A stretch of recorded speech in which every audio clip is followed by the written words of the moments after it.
আমরা দেশের শান্তি চাই, তারেক রহমান। তারেক রহমানের আগমনে রাজনৈতিক শূন্যতা পূরণ হবে, শফিকুল আলম। সময় এসেছে সকলে মিলে দেশ গড়ার, তারেক রহমান। যে কোনো মূল্যে দেশে শান্তি শৃঙ্খলা রক্ষা করতে হবে, তারেক রহমান। হাদি হত্যাকাণ্ড, খুনিকে পালানোর ব্যবস্থা করেন যুবলীগের তাইজুল। বিএনপির ভারপ্রাপ্ত চেয়ারম্যান তারেক রহমান বলেছেন, জনগণের দোয়ায় তিনি প্রিয় মাতৃভূমিতে ফিরে এসেছেন এবং এজন্য তিনি সৃষ্টিকর্তার প্রতি কৃতজ্ঞতা প্রকাশ করেন। বৃহস্পতিবার বিকেলে রাজধানীর ৩০০ ফিট সড়কের গণসংবর্ধনা মঞ্চে দেওয়া বক্তব্যে তারেক রহমান বলেন, তরুণ প্রজন্মই আগামী দিনে দেশ গড়ে তুলবে। তিনি গণতান্ত্রিক ও শক্তিশালী অর্থনৈতিক ভিত্তির ওপর একটি নিরাপদ বাংলাদেশ গড়ে তোলার প্রত্যয় ব্যক্ত করেন। তিনি বলেন, এমন একটি বাংলাদেশ গড়ে তুলতে চান যেখানে মানুষ নিরাপদে ঘর থেকে বের হয়ে আবার নিরাপদে ঘরে ফিরতে পারবে। বক্তব্যে তিনি বারবার দেশের শান্তির প্রয়োজনীয়তার কথা তুলে ধরেন। তারেক রহমান আরও বলেন, ১৯৭১ সালে যেমন মানুষ স্বাধীনতা অর্জন করেছিল তেমনি ২০২৪ সালে দেশের সর্বস্তরের মানুষ একসঙ্গে দেশের স্বাধীনতা ও সার্বভৌমত্ব রক্ষা করেছে। এখন জনগণ তাদের মতপ্রকাশ ও গণতান্ত্রিক অধিকার ফিরে পেতে চায়। এর আগে বিকেল ৩টা ৫০ তিনি গণসংবর্ধনা মঞ্চে পৌঁছালে পুরো এলাকা নেতাকর্মীদের স্লোগান ও উচ্ছ্বাসে মুখর হয়ে ওঠে। মঞ্চে উঠে হাত নেড়ে তিনি উপস্থিত জনতার শুভেচ্ছার জবাব দেন। প্রধান উপদেষ্টার প্রেস সচিব শফিকুল আলম বলেছেন, বিএনপির ভারপ্রাপ্ত চেয়ারম্যান তারেক রহমানের আগমনে দেশের রাজনৈতিক শূন্যতা অনেকটাই পূরণ হবে। বৃহস্পতিবার রাজধানীর তেজগাঁওয়ে পবিত্র জপমালা রানী গির্জায় বড়দিন উপলক্ষে খ্রিস্টান সম্প্রদায়ের সঙ্গে শুভেচ্ছা বিনিময় শেষে সাংবাদিকদের তিনি একথা বলেন। শফিকুল আলম বলেন, বাংলাদেশ বর্তমানে একটি গণতান্ত্রিক উত্তরণের মধ্য দিয়ে যাচ্ছে। এই সময় তারেক রহমানের দেশে ফেরা রাজনৈতিকভাবে ইতিবাচক প্রভাব ফেলবে এবং উত্তরণ প্রক্রিয়াকে আরও সহজ করবে। তারেক রহমানের নিরাপত্তা প্রসঙ্গে তিনি জানান, বিএনপির অনুরোধ অনুযায়ী সরকার প্রয়োজনীয় সব সহযোগিতা করছে। এ সময় প্রধান উপদেষ্টার বিশেষ সহকারী খোদা বক্স চৌধুরীর পদত্যাগের কারণ সম্পর্কে জানতে চাইলে শফিকুল আলম বলেন, বিষয়টি তিনি এখনও নিশ্চিতভাবে জানতে পারেননি। বড়দিনের শুভেচ্ছা বিনিময়কালে তিনি বলেন, বাংলাদেশ সাম্প্রদায়িক সম্প্রীতির দেশ এবং সব ধর্মের মানুষ যেন নির্বিঘ্নে নিজ নিজ ধর্মীয় উৎসব পালন করতে পারে। এটাই সত্যিকারের গণতন্ত্রের লক্ষ্য। বিএনপির ভারপ্রাপ্ত চেয়ারম্যান তারেক রহমান বলেছেন, এখন সময় এসেছে সবাইকে একসঙ্গে নিয়ে দেশ গড়ার। পাহাড় সমতল ধর্ম বর্ণ নির্বিশেষে সবাইকে নিয়ে তিনি একটি নিরাপদ বাংলাদেশ গড়ে তুলতে চান। বৃহস্পতিবার রাজধানীর পূর্বাচলে ৩০০ ফিট এলাকায় আয়োজিত গণসংবর্ধনায় বক্তব্যে তারেক রহমান বলেন, এমন একটি বাংলাদেশ গড়াই তাদের লক্ষ্য যেখানে নারী পুরুষ ও শিশু সবাই নিরাপদে ঘর থেকে বের হয়ে নিরাপদে ঘরে ফিরতে পারবে।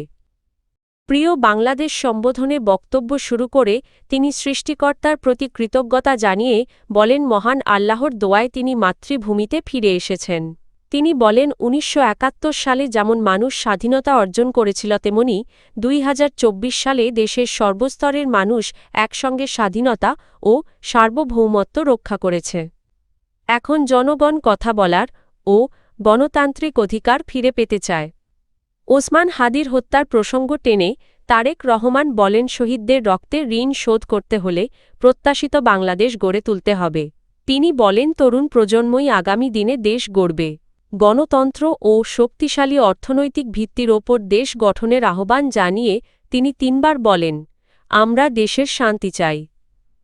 দেশ গঠনের পরিকল্পনার কথা বলতে গিয়ে তিনি মার্টিন লুথার কিংয়ের বক্তব্য উল্লেখ করে বলেন, তার একটি স্পষ্ট পরিকল্পনা রয়েছে যা বাস্তবায়নে জনগণের সহযোগিতা প্রয়োজন।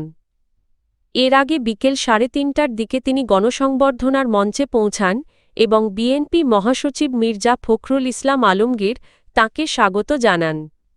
দীর্ঘ ১৭ বছর পর বৃহস্পতিবার দুপুরে বিমান বাংলাদেশ এয়ারলাইন্সের ফ্লাইটে ঢাকায় পৌঁছান তারেক রহমান। দেশে ফেরার সময় তাঁর সঙ্গে ছিলেন স্ত্রী ডা. জুবাইদা রহমান ও কন্যা জাইমা রহমান। বিমানবন্দর থেকে তিনি সরাসরি ৩০০ ফিট এলাকায় গণসংবর্ধনায় যোগ দেন। তারেক রহমানের আগমন উপলক্ষে সংবর্ধনাস্থলে ভোর থেকেই বিপুল সংখ্যক নেতাকর্মীর উপস্থিতি দেখা যায়। ব্যানার ফেস্টুন ও স্লোগানে পুরো এলাকা উৎসবমুখর হয়ে ওঠে। বিএনপির ভারপ্রাপ্ত চেয়ারম্যান তারেক রহমান বলেছেন যে কোনো মূল্যে দেশের শান্তি ও শৃঙ্খলা রক্ষা করতে হবে। তিনি সবাইকে ঐক্যবদ্ধ থাকার আহ্বান জানিয়ে বলেন, কারো উস্কানিতে পা দেওয়া যাবে না। বৃহস্পতিবার বিকেলে রাজধানীর পূর্বাচলের গণসংবর্ধনা মঞ্চে বক্তব্যে তারেক রহমান বলেন, 1971 ও 2024 সালের মতোই জনগণকে ঐক্যবদ্ধ হয়ে দেশের স্বাধীনতা, সার্বভৌমত্ব ও গণতন্ত্র রক্ষায় কাজ করতে হবে। তিনি বলেন, দেশের মানুষ মতপ্রকাশের অধিকার ও গণতন্ত্র ফিরে পেতে চায়। তিনি আরও বলেন, মুসলমান, হিন্দু, বৌদ্ধ ও খ্রিস্টান সবাইকে নিয়ে একটি নিরাপদ বাংলাদেশ গড়ে তুলতে চান। তিনি যেখানে নারী, পুরুষ ও শিশু সবাই নিরাপদে চলাচল করতে পারবে। এর আগে দীর্ঘ 17 বছর পর বৃহস্পতিবার লন্ডন থেকে দেশে ফেরেন তারেক রহমান। হজরত শাহজালাল আন্তর্জাতিক বিমানবন্দরে তিনি দলের জ্যেষ্ঠ নেতাদের কাছ থেকে সংবর্ধনা গ্রহণ করেন। বিমানবন্দর ত্যাগের আগে তিনি জুতা খুলে দেশের মাটিতে পা রাখেন এবং এক মুঠো মাটি হাতে নেন, যা উপস্থিত নেতাকর্মীদের মধ্যে আবেগঘন পরিবেশ সৃষ্টি করে। বিমানবন্দর থেকে বিশেষ বাসে করে তিনি পূর্বাচলের গণসংবর্ধনা স্থলে যান। ইনকিলাব মঞ্চের আহ্বায়ক শহীদ শরীফ ওসমান হাদী হত্যা মামলায় প্রধান আসামি ফয়সাল করিম মাসুদ ও তাঁর সহযোগী আলমগীর শেখকে ভারতে পালাতে সহায়তাকারী 2 ব্যক্তিকে শনাক্ত করেছে পুলিশ। এই ঘটনায় একজনকে গ্রেপ্তার করা হয়েছে। গ্রেপ্তার হওয়া ব্যক্তি আমিনুল ইসলাম। তিনি ঢাকা মহানগর উত্তর যুবলীগের এক নেতার ভগ্নিপতি। তাকে ঢাকা মহানগর গোয়েন্দা পুলিশ ডিবি মিরপুর এলাকা থেকে গ্রেপ্তার করে। এ নিয়ে হাদী হত্যা মামলায় পুলিশ ও র্যাব মোট 11 জনকে গ্রেপ্তার করল। তদন্ত সংশ্লিষ্ট সূত্র জানায়, হত্যাকাণ্ডের পর ফয়সাল ও আলমগীরকে সীমান্ত পার করার পেছনে গুরুত্বপূর্ণ ভূমিকা রাখেন যুবলীগ নেতা ও সাবেক ওয়ার্ড কাউন্সিলর তাইজুল ইসলাম চৌধুরী। তার নির্দেশে আমিনুল ইসলাম সীমান্ত এলাকার এক দালালের সঙ্গে যোগাযোগ করে অর্থ পাঠান। পুলিশের তথ্য অনুযায়ী হত্যার রাতেই ফয়সাল ও আলমগীর ময়মনসিংহের হালুয়াঘাট সীমান্ত দিয়ে অবৈধভাবে ভারতে পালিয়ে যান।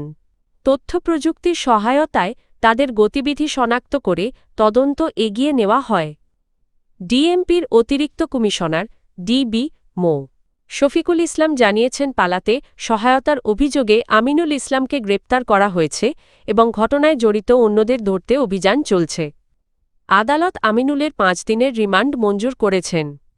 উল্লেখ্য, ইনকিলাব মঞ্চের আহ্বায়ক শরীফ ওসমান হাদী ঢাকা -8 আসনের সম্ভাব্য প্রার্থী ছিলেন। গত 12 ডিসেম্বর রাজধানীর পুরানা পল্টনে তাঁকে গুলি করা হয়। পরে চিকিৎসাধীন অবস্থায় সিঙ্গাপুরে তিনি মারা যান।